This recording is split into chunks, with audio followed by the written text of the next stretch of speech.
Bismillah ar-Rahman ar-Rahim. Assalamu alaikum, dearly beloved all around the world. Thank you for joining us. We are today, perhaps the final or the day before the final days of Sha'ban, going on to Ramadan. And alhamdulillah for another year of Ramadan, inshallah. We hope you're all well and healthy and ready for the holy month. In this series, we'll be discussing various issues affecting the youth. Today we'll be starting with unemployment. Alhamdulillah, with me today is Sayyid Fadl Bahr Ulum. Sayyidina, assalamu alaikum. Sayyid, how are you? Wa alaikum salam wa rahmatullah. I apologize, I didn't give you a grand no, I don't title. Need any, no, it's preparing for Ramadan, we don't need titles. We need to be as humble as possible. How is your preparations going? How's your health? Everything Alhamdulillah, alhamdulillah. Family good? Alhamdulillah, alhamdulillah. Rabbil Alamin. Looking forward for Ramadan, and we just want to start the holy month, and because many people have been saying that this month is going to be long days, it's going to be this and that. The best thing is to start and get used to it. Alhamdulillah Rabbil Alameen. We are all waiting. Alhamdulillah. It will be long hours, to be honest, but it's very long I hours. am looking forward to it. I think it's going to be a nice challenge. It is, and yeah. Interesting to see what happens. And I guess this is where your true iman shows. True. Plus, I've got one of, he's a friend, but he's a guy with a kind of, he's simple, but he says things which are really valuable. What was 2-3 days ago? He said, it's just before Ramadan, you kind of teach or instruct your brain that I'm not going to eat, I'm going to fast, and it will be easy. And I really like his way of thinking and his way of simplifying, and that actually helped me, because usually before Ramadan I do it that way. I don't know whether this is useful for other audience. I stop getting tea in the morning, and I take tea like 2-3 o'clock in the afternoon. I don't eat my regular, like my breakfast become at 12, then lunch I won't have. I've been doing that in the last so 2-3 days. Your body. Yeah, and it worked. It worked effectively, and it helped a lot. Just this year, a couple of days ago, I didn't have my dinner till 8. Yesterday was easier. Today I haven't even felt that I need something. I highly urge everyone, especially Iraqis, Iranian, because they love tea. Yes. Tea is a problem. I know that our program is not about tea and about fasting and eating, but this introductory thing about the holy month. Tea is very, it affects the head and headache and this. So if you just make your tea later as possible, so before the month you are used to not having tea. I usually always, if I see my dad is a bit aggravated, in a jokey way, I'll ask him, Dad, have you had your tea or not? I know. If he hasn't had the tea, well, straight away that's the explanation. I know, and just to conclude, I mean, I've heard that from other people, other friends, that was years ago, and since we've been doing that, the first 2-3 days of Ramadan, much easier than before. In the old days, the first day used to be very hard. I wouldn't say anything more than very hard. And the second day, but after this tea program, it became very easy, much easier. Alhamdulillah. Well, talking about things that are easy, we're going to shift and talk about things that are difficult, Sayyidina. As I'm sure all of our audience around the world knows, unemployment is becoming a huge issue with the youth worldwide. And today, more than any other time during history, the youth are in high numbers unemployed. I mean, over here I've got from the World Bank 2015, it says that 620 million youth around the world are currently not in employment, education or training.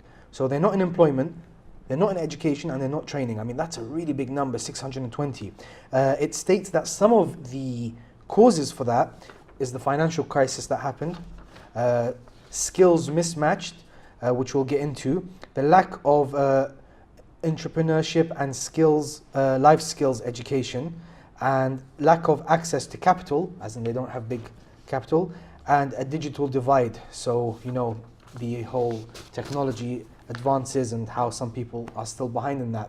I mean, Sayyidina, you've worked a lot with youth in the UK. I'm happy to say that I'm one of your students, one of the people who graduated under your arm. In the Islamic sense, and you know, lots of life skills we learned under you, and you've really had an impact on a lot of people's life, and I'm sure you've lived it as well. You were a youth in the UK in the 80s under Margaret Thatcher and hard times. What do you think, firstly, of this youth unemployment? It's a huge issue, correct? It is a huge issue, and unfortunately, our youth, our people are not aware of the problem. Not only here, this is worldwide. If you go to the Middle East, everywhere. It's a big problem, and here people are suffering more in comparison to other parts in England, as London is the most expensive capital, one of the most expensive capital worldwide. There should be some measures, and we should encourage our youth to try to become like multi-skills. But the thing is, we are not really getting engaged or getting them engaged in training programs. It's so unfortunate that talking about this society, the training and the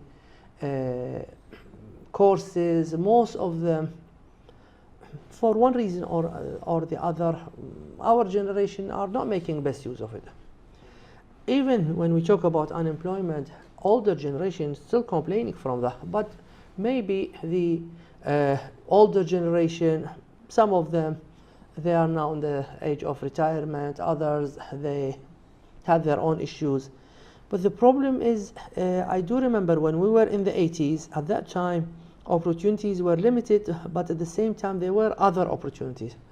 Nowadays, due to the digitalization of everything, wherever you go, your phone, they put you on hold, you listen to a tape, recorded, prepared. You mean the phone centers? Yeah. Yeah. And in the old days, someone used to answer that phone. That someone, he got paid because he's employed.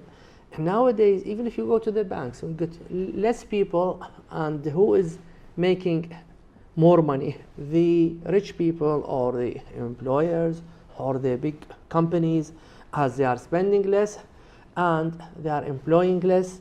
And those so they're people, saving money. exactly. There are people. Sayyidina, sorry to cut you off. We do have a caller on the line. Let's get their opinion. Assalamu alaikum, caller. Your name, please, and where you're calling from. Assalamu alaikum. My name is Jawad. I'm calling from London. Assalamu alaikum, brother Jawad. Wa alaikum salam wa Please rahmatullah. give us your opinion or any questions you may have. Sure. Yeah, just to give you my own thoughts, and maybe you can help me out with them. This is just a bit of my own life. So, alhamdulillah, I do have a job, and I've been employed for a few years now. To cut a long story short, I've always been the kind of person who would chase a career based on their interest and not money. Money has never been the main source of motivation for me.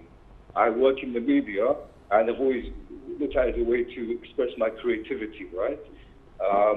And I told myself after graduating in 2013 and even before then that I would use my skills to not only express myself but to also help Islam. But to be honest with you, the thing that I've been struggling with for the past few years is that I feel as if I don't enjoy my work, not the career itself, but rather my situation. I'm in the situation where the fact is I have the resources to do whatever I want and make amazing things. But I constantly feel overwhelmed by all the negativity and stuff that I face. A lot of it is linked to the fact that our community is very Middle Eastern in their thinking. Sorry, can I just cut you off for a second?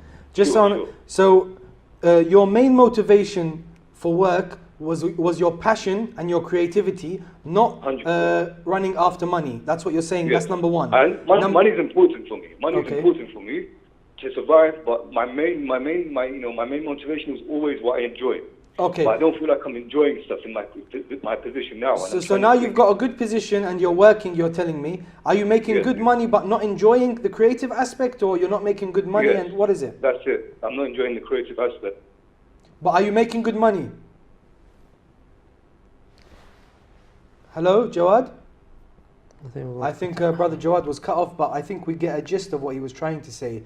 Saying that I believe that he is motivated by his passion, not by financial means, and he's reached a position where I think he's getting the financial aspect, but he's not enjoying himself. I mean, what would you advise in that situation? Leave your job, but I mean, life is full of responsibilities.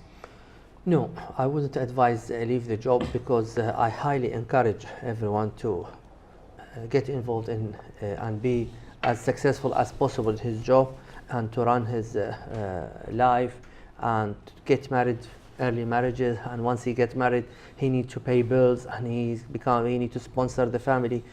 But if someone doesn't enjoy his work, that doesn't mean he can't look for another job. That doesn't mean he cannot look for methods to improve his career by joining courses or by doing this and that, keep his eyes open. And sometimes we need to be a bit قانع, يعني we need to be happy, content أحسنت with our jobs, because it's a kind of I would call it a disease, but it's an infection between beings in general, human beings, not only the youth, that I'm not happy with this, I'm not happy with that, I need to change this, I need to jump from this job to the other. I was going to play devil's advocate and tell you, would you, like, I would say to the brother, I don't know if he's married or if he's not married, but if he's not married, for example, if you're getting paid well, you know, bite your tongue if you're not. I mean, life is not a fairy tale, you know? Exactly. We're living in London, and he said he's from London. I mean, I'm living it in this current state. You know, the rent I'm paying, everything. I've got a son now and his costs. God bless. Sometimes we can't always have, you know, this happy ending fairy tale, I want to be a sports star or whatever it is I want to work as. Sometimes, look, this job pays well, I got to do it, I got to pay the bills. And part of it is, when we were talking about fasting, that I'm privileged that I've got this job, I'm well paid, I'm happy, I should be happy. How I become happy, and then that will instruct deep inside ourselves, we'll be instructed to be happy and to stay within that job. Jumping from one job to the other is a negative sign, and it make us not so successful in our careers, and we won't be specialized in that field. And I know some people, they keep on jumping from one field to the other, from one job to the other, and at the end they will keep on, feeling bored and not stable. By saying that, that doesn't mean any job you have to stay in for the rest of your life. Many, they don't feel happy and they look for another one. But the main constraint should be, how would I live? Is that enough for me to pay the bills, to run a family? Islamically, is that selfish? To think about your Islamically, we are, in fact, we are instructed and obliged to do so. We, as Islam, especially for men, when it says الرجال قوامون على النساء, قوامون doesn't mean that they are above the ladies. They are the breadwinner. They are responsible and in charge of earning, and that's why they need to get the rent and or mortgage, bills, food, holidays nowadays, plus other expenses. The woman, if she works, as we all know, she should get the permission from her husband. And by saying that doesn't mean she's imprisoned by husband. No, probably we will talk one day about that. But her responsibility is not to bring food to the family. Highly appreciated if she helps the husband. Highly appreciated if they have a joint account and they do that. And or he sometimes, as they should, he said, you can go out, how about providing that we share the expenses? But whether it's this way or the other, the man or the husband, he's in charge. Being in charge in London financially, it's very, very hard challenge, and it's very difficult because it's very expensive to rent and or to buy. Especially in the last few years, buying become like, I don't think getting a mortgage is become something easy. I mean, the system is becoming harder and harder, and probably we can blame capitalism for a lot of our problems, but one of the things that interests me when I was reading some of these articles is, and it was something you were alluding to earlier, is life skills. As in what? As in a lot of us, for example, my generation, which they now dub the millennials, we were pushed to get degrees. Now, a lot of the degrees that people get are not necessarily the same thing you don't necessarily gain the same skills that the people who have jobs to offer, the employers, they don't match. But we do have a caller. Let's see if they want to agree or disagree with me on this point and what they have to say. Assalamu alaikum, caller. What's your name and where are you calling from, please? Sorry, I can't hear. Sorry, I can't hear you, caller. Hello? Assalamu alaikum, caller, I can hear you. Your name and where you're from, Sir? please. Salam alaikum. Wa alaikum salam. My name is Hussein. I'm calling from London. Assalamu alaikum, brother. I have no question, but I wanted to ask something. Since I came here to UK, I realized that the people here, they wanted to work less for more money. Okay, and I think there are many things should be done, okay, to see what the people are so lazy. They don't like to work. If they wanted to work, they wanted to work less for Fair more. enough. So, sorry, just to get some kind of context, where were you from before? Sorry, I can't hear you. Say it again. Where did you come from? I'm come from Iraq. And how long have you been in the UK? 4 years. 4 years. Thank you so much, Brother Hussein. Where is he from? Thank you. Iraq. Oh, Baghdad. So, Sayyidina is a very interesting point.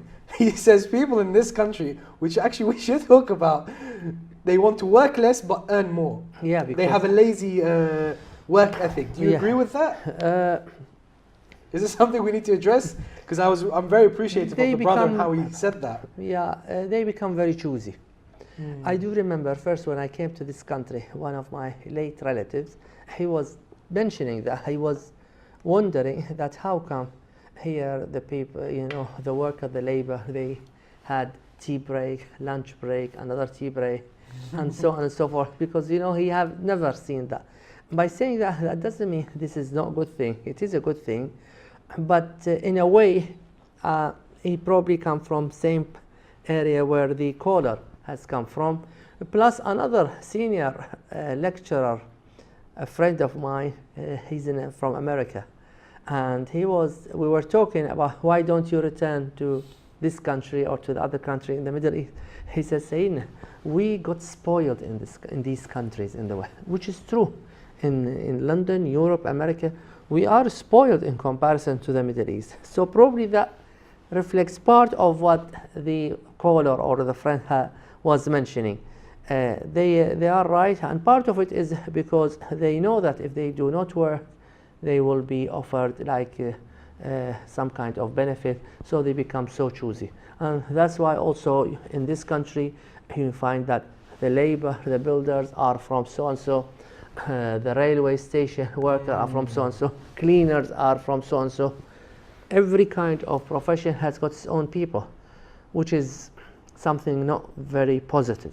So I'm scared we might get into the whole Brexit debate, but you're bringing up very valid points. I mean, a lot of these points are very valid, and the caller, when they called in, they brought up a valid point. It's actually something I remember when I was in school, feeling that, you know, a lot of people have high expectations. There was this interview not too long ago about a gentleman who was trying to find a formula for happiness. And his research led him to believe that he needs to lower his expectations. Yeah. And the more you lower your expectations, you start hitting them, the more you become happy. Every day you're happy because you're not expecting much. People have very much high expectations and they don't achieve them. Do you think that's one of the things? I mean, I'm a young guy, I just got a degree. I expect to be a manager, or I expect to be on 50k a year. But then I realized all the jobs are paying 12,000 or 15,000. I don't want to put myself through that. Well, talking about happiness, one of the key issue is we need to understand, at least if we have this in mind, that happiness doesn't exist. Happiness doesn't It exist. doesn't exist in life. And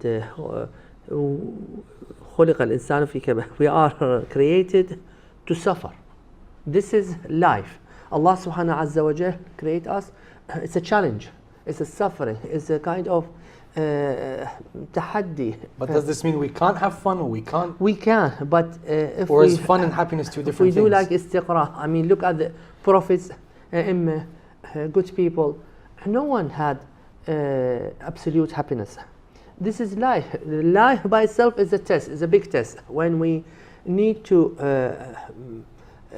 overcome our desire, and it's a challenge. So it depends on how we define happiness and what do we mean by happiness. Being rich, having everything, laughing 24/7, going holidays, first class flight, this doesn't exist. Even if we have those, then we probably would have been missing something very important, and we may not have happiness. So I beg your pardon. I really want to continue this conversation on happiness, but I'm thinking we go to a short break so we can expand more after the break, and we hope that our dearly beloved viewers stay with us after a short break.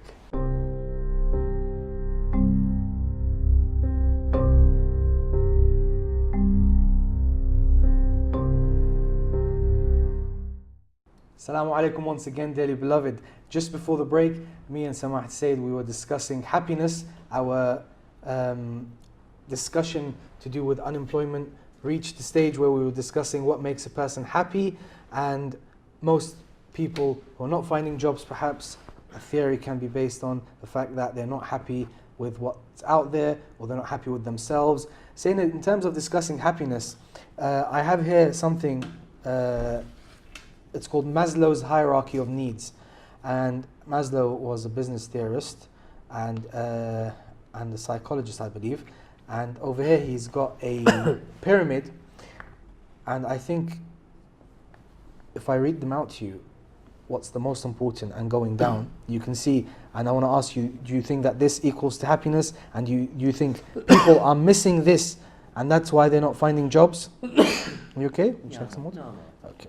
So the first thing that Maslow says is self-actualization, which is achieving one's full potential, followed by the needs of our accomplishments, our feeling of prestige and esteem, followed by belongingness and love. For example, we need intimate relationships, our friends, our family, followed by safety and security, followed by food, water, warmth, rest. I mean, obviously, in terms of science, the first thing we need is food, water and food. But in terms of a person, if they have this one step at a time, they can reach happiness.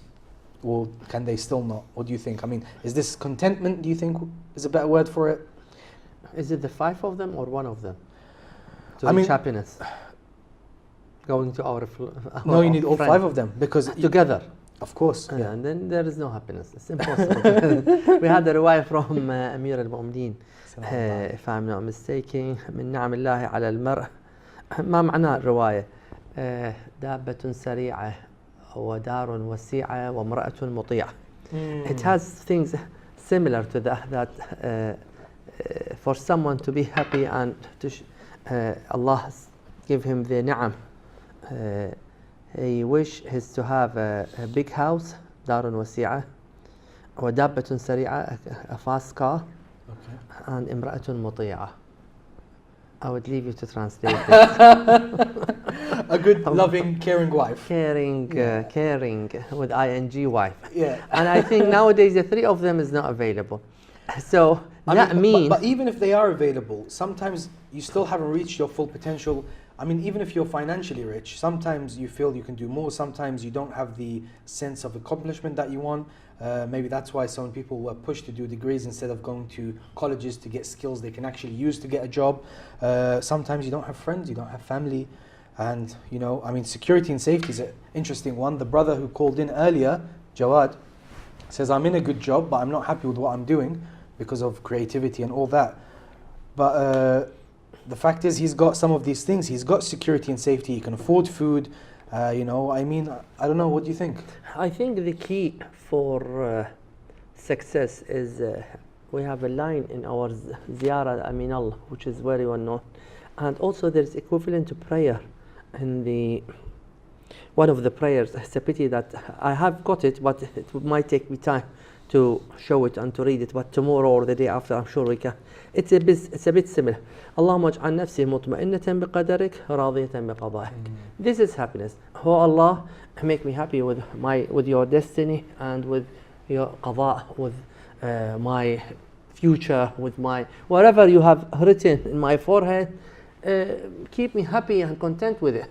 This is happiness. Otherwise, I've got 20k a year, I need 30, then 40, then 50, then I got married, the wife needs this, and then I have children. So keep going in this vicious cycle and never ends. With this materialism comes some kind of, you know, we are in a world which is full of challenges, and every day there are things. I mean, we just heard the you know, the telephones or the computers or the iPad or the cars or the, it's endless. يعني there is no limit. The only limit is how would I be happy and how would I keep this happiness.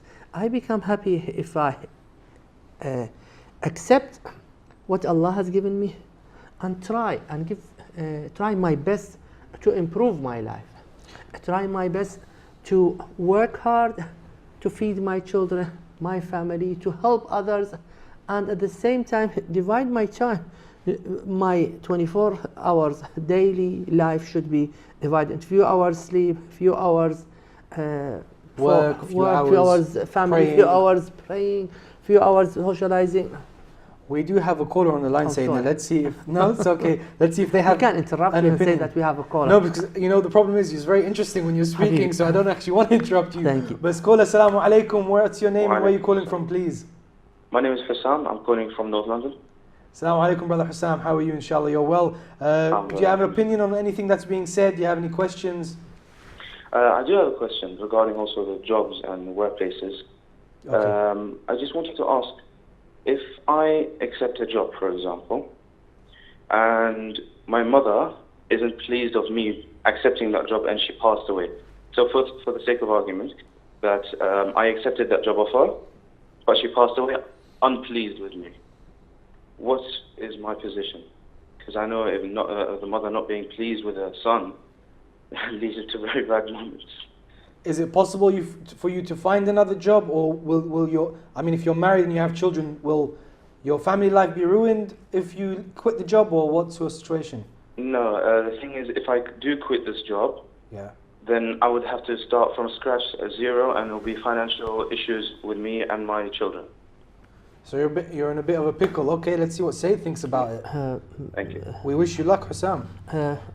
The issue is the job against religion? Is it a haram earning?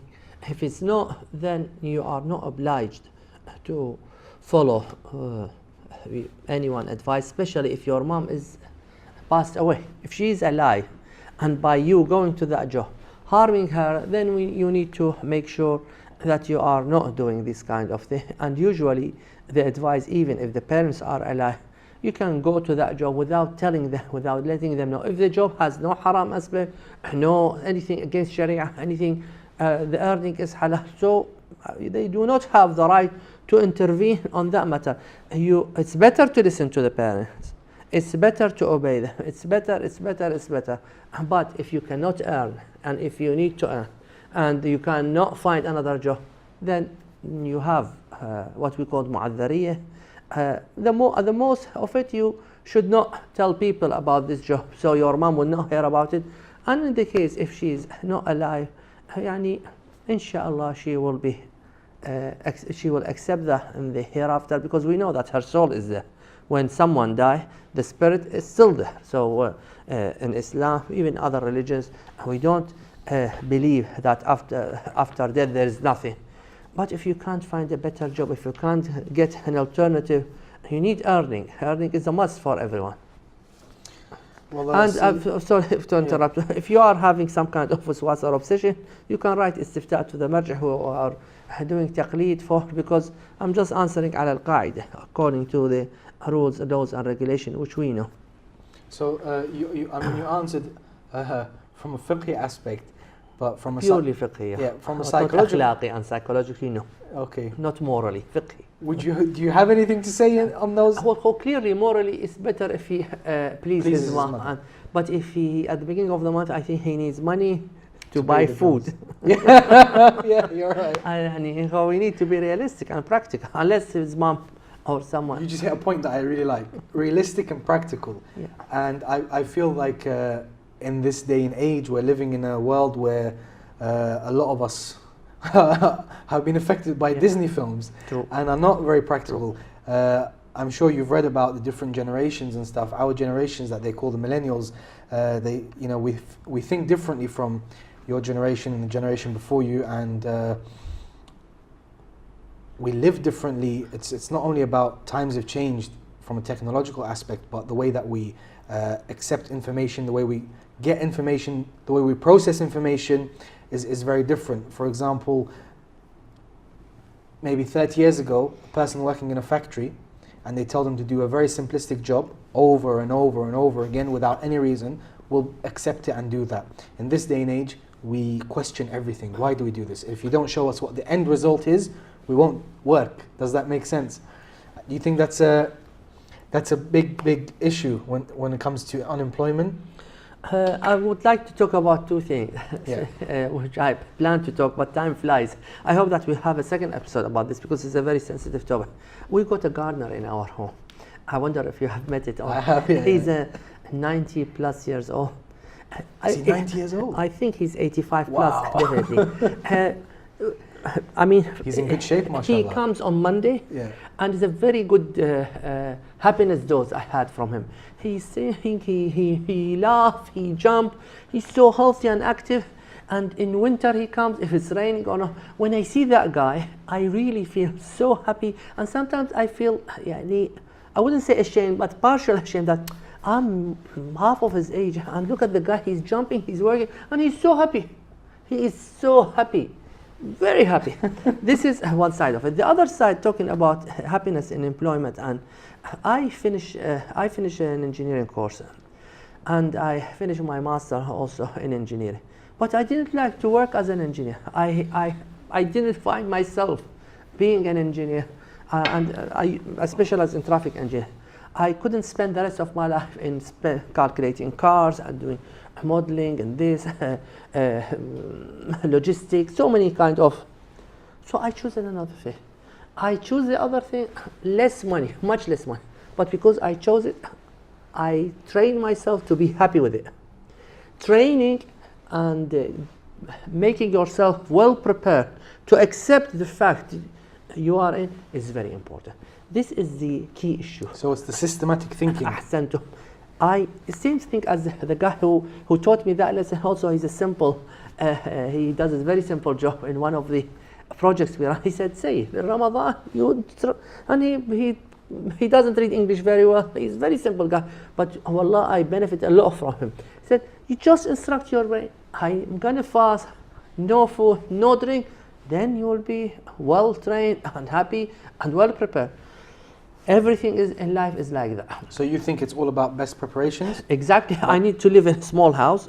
I've got £100, enough for me to rent a room, do this, do that, blah, blah, blah. But Then I'm sometimes happy. life doesn't go according to plan. But if I keep on looking, then Mrs. Who and so and so, and Mr. So and so, and my neighbor, and my relative, and why this hasn't happened? I should have taken this. Then that will cause agitation. And agitation will cause depression. And depression will cause thoughts. Yeah. So saying that, I mean, you talk about everything has to be well prepared and planning and all that. I mean, most of these youth, they plan now. They're like, I'm going to go into this degree, blah, blah, blah. But now, having a degree, it's not 15 years ago, 20 years ago. It doesn't guarantee you a job. And even the jobs that are out there, as soon as you graduate, you think about, you've got all the loans from your university. You're not guaranteed a job anymore. And any job you do get, you don't get paid enough to live.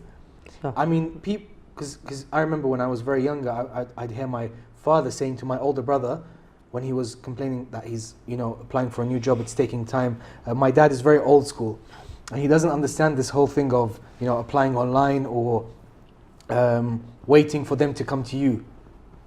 And he used to make him get out of the house and hand out CVs, and he would be like, Dad, nobody takes CVs anymore. He's like, no, bil haraka baraka, go. I used to have the same discussion with my son, with my oldest son, exactly the And same. what happened is, what I can see is kind of pattern thing, where you try to do all of that, but nothing guarantees you a job. And when you get the job, it's not what you want, or you don't have the skills to continue. Hey, Sayyidina, you are absolutely right. But the degree, now when we talk about degree or when we ask the children to do the degree, is not to get a job. To help them being better prepared for a job. To help them getting a better kind of prestige or status in the society. To help them learning how to sort out their problems in life. But is that important if they can't pay the bills? I'm still kind of old-fashioned school. I think getting a degree is something very important. A degree become like a secondary school in the old days. Nowadays, everyone having masters and PhD. By saying that, I agree totally with what you said, and I know where you're coming from. But we can do, as they said, قابلة الجمع, you know, in Arabic. Do a bit of everything. Both of them, study and work on part-time. I agree.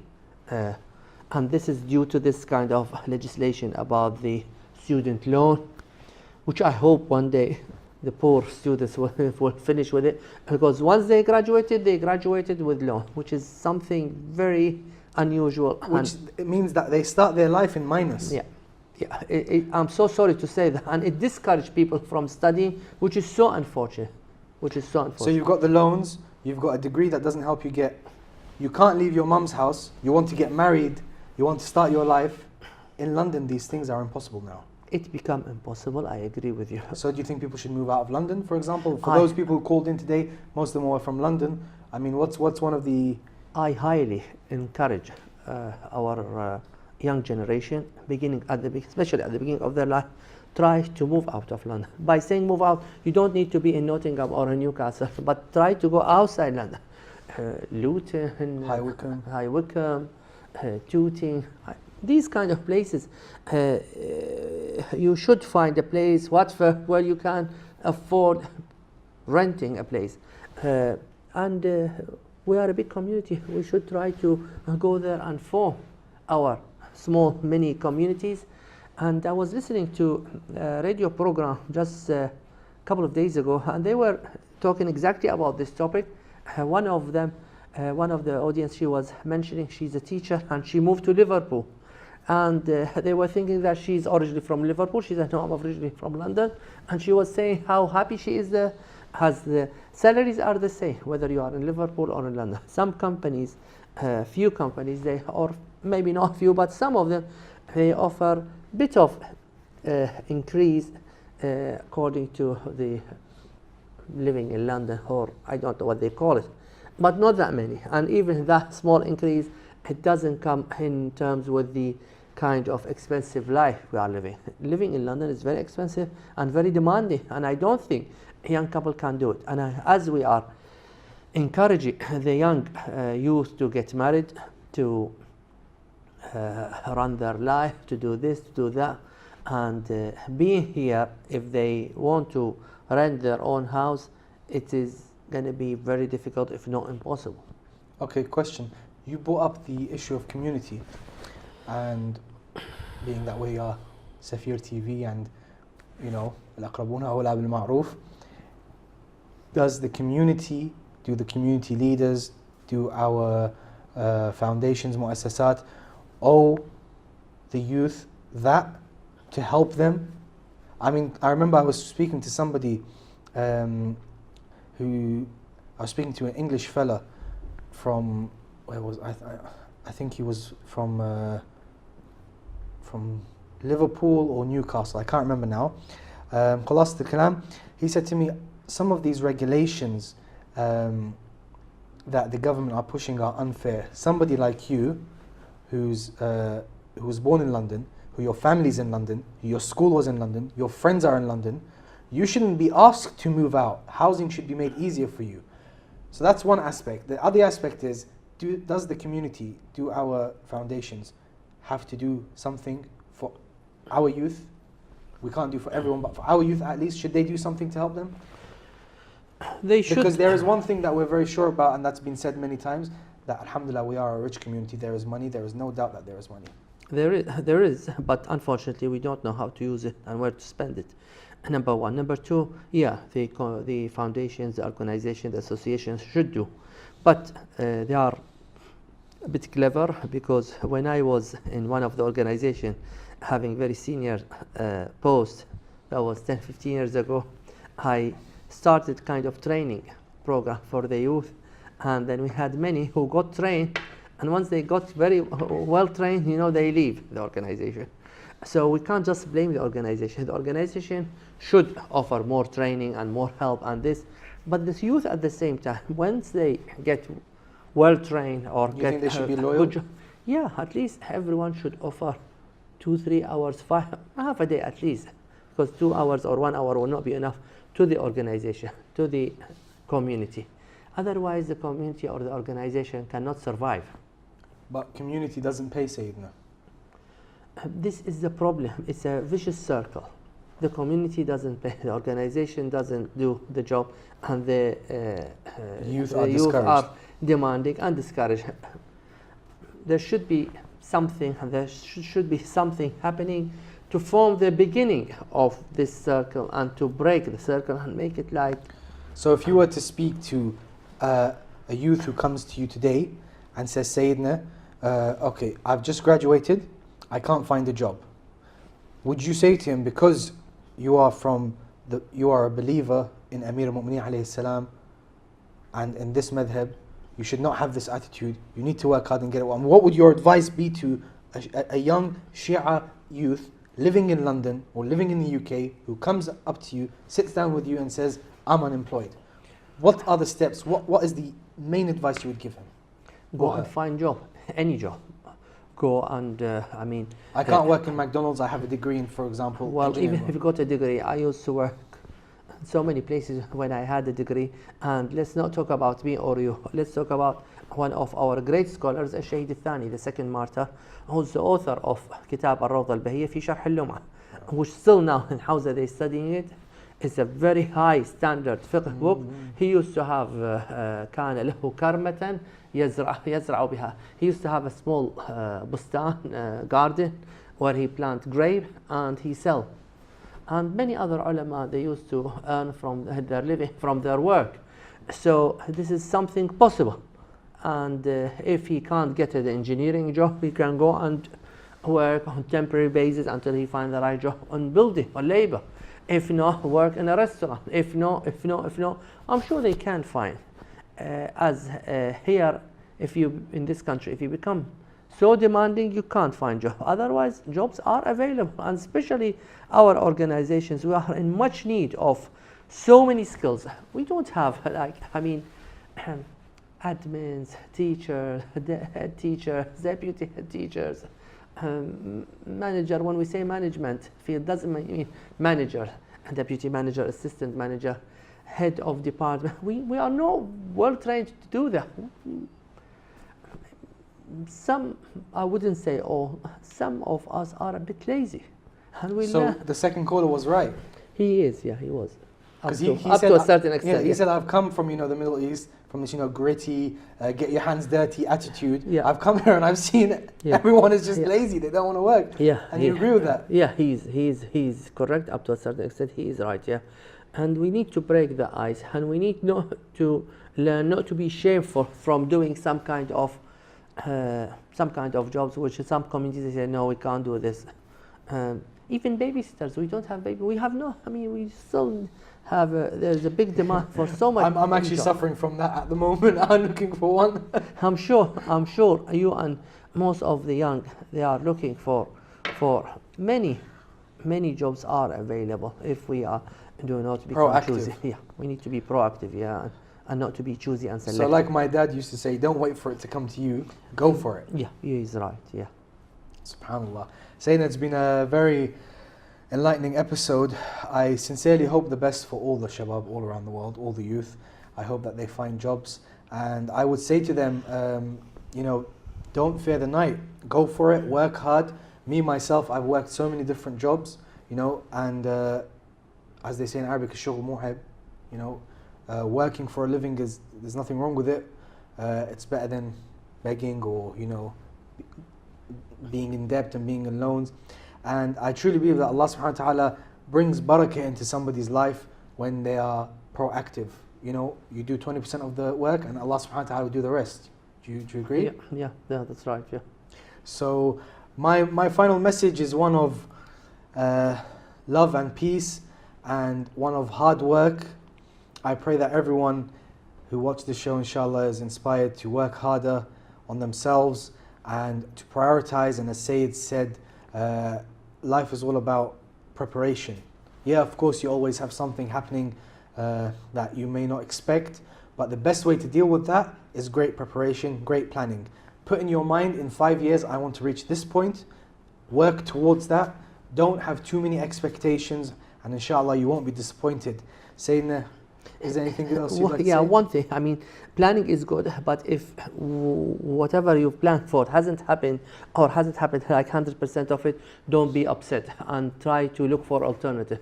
And always think that there is a maslahah, there is a good thing behind it, and Allah subhanahu azza wa jalla, He knows, and have alternative methods for or alternative planning. This is all I would like to say. Life is a test. You said it, and life is all about trials and tribulations. And you said it very eloquently as well. Don't look for happiness. You probably won't find it, but look for contentment. And the most important thing is make sure you please your Lord in everything you do, and just work as hard as we can. That's all we have to do, right? Exactly. And I wish everyone the success and the good luck. And once they work hard, look for the work and try to help themselves and the others. Allah subhanahu azza wa jalla will give them the barakah and the blessing. Inshallah. Sayyidina, thank you so much. I'm very excited for this series. We have a few more days, approximately 15 or so days together. And every day we'll be giving a different topic that inshallah the youth can benefit from. And hopefully Ramadan will be in the next couple of days. And good luck with your preparations for that. And we pray for everyone inshallah. And please don't forget me or Samahat Sayyid in your du'as. Thank you so much for tuning in, and inshallah we'll see you tomorrow at the same time. From me and everyone here in the studio, ma'as salama, goodbye.